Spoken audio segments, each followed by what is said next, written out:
You're welcome. The truth is that we can't stop talking about leadership. After God, the next thing is leadership.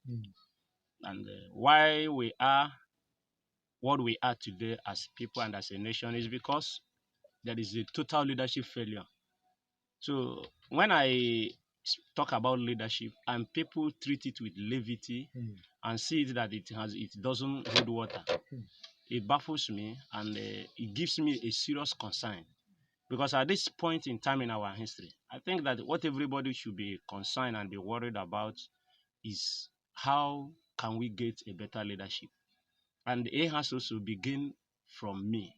So how do we go forward in leadership? Because leadership, everything rises and falls on leadership. The only thing a leadership cannot do is to make a woman a man and make a man a woman. And another thing a leadership cannot do is to create a human being. But every other thing comes from leadership. It is a leadership that drew America to the moon.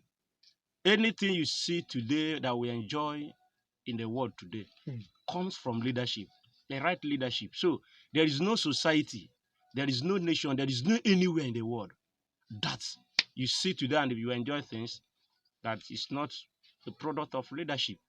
So when people are so reluctant, people don't care about leadership, people are not interested to develop themselves on leadership, then that poses a very serious danger on what the future holds for us as a people, collectively, and as individual. So it is really terrible. I am afraid because I may see something worse than what we are seeing now. Because irrespective of all the circumstances, people don't care. How many people are ready to invest in their leadership capital? How many people invest in leadership capital? Okay, if you don't believe, if food no day, then and the only way to quench food is to quench the hunger.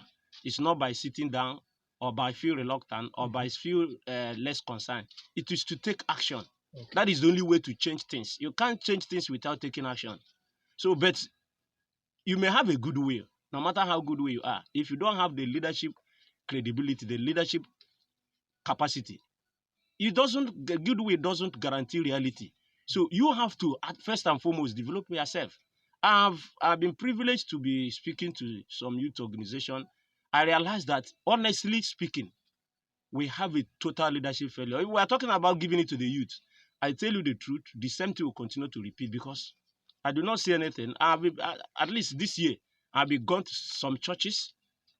I've gone to some communities. Let me say, our focus this is churches, communities. We have been going there to have a training or speak on leadership for them. I realized that virtually even those in their 40s and 50s don't even know how leadership works. So if you don't know how things work, how are you going to go about it? So many of them see leadership as an opportunity to just be in a position and give command. If you understand how leadership works and what leadership means, I'm telling you the truth, if you are being called to lead, you run away. Because leadership is very taxing. Leadership is very taxing. Leadership not be to approve money, person collect. I know, no. And would you know why? Some people have also got to let people know, because I realized in the course of our training, we find out that some people who are professionals, who are good at their job, think being good at their job will make them a good leader.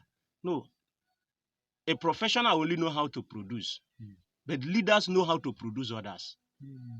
A professional know how to maximize his skill or her skill to bring a good result, but a leader knows how to maximize other people's skill to bring results for the group and for themselves. And then be say leader, person will be say get leadership skill, if you no get production skill. Yes. Okay. Yes, leadership skills is quite different from this thing. So many people know they talk about. Many people know they talk about. Say this person don't do this. Don't work for it. Don't work for it. That is not it. Okay. So that is why we have been using many people that are professionals. When you give them position, you see them they fail.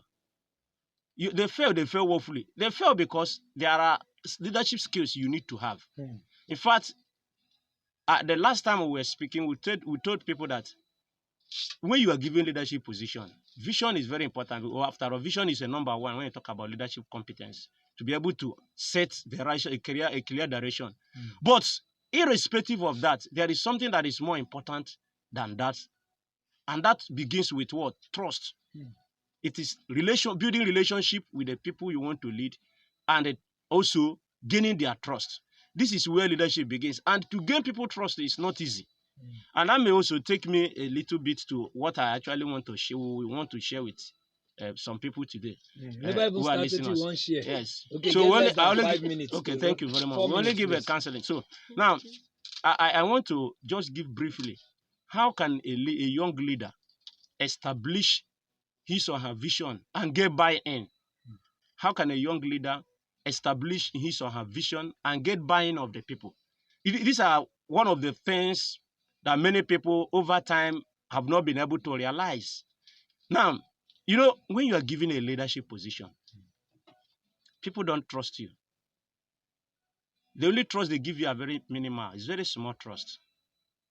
And that is why in 2015, when we elected President Buhari, people gave him a trust. I call it a temporary trust that can only last 6 months.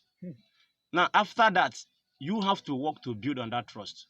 Now, what really happened that time? Immediately after that period of 6 months, if you're unable to perform, the way the trust will die, it will die just a natural death, that you will not be able, it will even appear as if people never trusted you in the first place. So when you are given a leadership position as a young person, now you only enjoy a little while of credibility. And the reason you will enjoy it depends on the culture of the organization. If the organization is an organization where anybody that is a leader, you have to respect him and obey him, and you don't question him. Anything do from God, so you will enjoy as a leader a temporary credibility, because people cannot remain quiet or remain calm in the face of all those things. So you enjoy a little while credibility. Now, another thing that can help you to enjoy credibility when you elected into position appointed is the record of your predecessor. If the person that is going out, that was there before you, did well, people will have that trust that because the person did well, probably this person is going to do well. Go do better. So what is covering you at that moment is the credibility of your predecessor. That's where come up before you. So because the person did well, but if the person do bad, the same thing, when you are coming, even though you are credible, people will still have a lot of doubt. What will you do? Even though they are choosing you, but I still have doubt inside their mind. They will see that it is impossible. You may not be able to do much. That is it. So your predecessor, the credibility of your predecessor also matters. So the next thing is the influence of those who bring you into the leadership position. If those who bring you into the leadership position are people who do not have questionable character, if there are people that others rely on, if there are people that others have confidence, so if they are the people that the followers have confidence in them and the rest, you will enjoy a credibility for a while. If an organization where people don't believe in they can't bring you. Okay, if it's the organization where people don't believe, that is why I talk about your predecessor. Okay. You understand? I first mentioned the two things that you will enjoy. They like find trouble, organization. So it's the same thing in organization. Now, how do you do if you come in as a leader who never had been in a leadership position and you are new? Now, the first thing you will do that is very, very important is for you to understand that there are two things. You don't get experience. One is you don't have experience. 1, 2, your character has not been tested. So that means character and competence is very important. Now, for you to build a character, what do you need to do? Number one thing that you must do is to set example. Live by example, and live everything you are doing. Make sure that you do something that is consistent at all time. Most leaders, they believe that when they are given leadership position, you don't need to question them. You don't need to ask them question. Why do you do this? So make the right choice, and that right choice is to make sure that you live a life that is very a life of integrity. One, unquestionable character. You'll be able to display unquestionable character, and ensure that you are wise align with your action. Okay. So, but if what you say is different from what you do, it will not take time. People will begin to lose trust in you. So, but further on this, in building your competence, there are 7 competence areas, but there will be no time for us to look at it. But the most important thing that immediately you are given a leadership position, build a relationship, gain a trust. Trust is like a glue that holds two iron together. If you do not have a trust, if you do not earn, and the people don't give you trust, you earn it, just like the way we work to earn salary. You just have to work to earn it. And the way you work to earn it, I mentioned it earlier, that one, live by your word. Let your word always align with your action. That is number 1. And number 2, make sure that you every day you are consistent in your action. It's not what you do today, next tomorrow you do something different, and people will not be able to say this is whom you are. When the people are not able to say this is whom their leader is, it will be difficult for them to trust you. All right, Moku here from Prince in 30 seconds, please. Yes, sir. Leadership, same thing as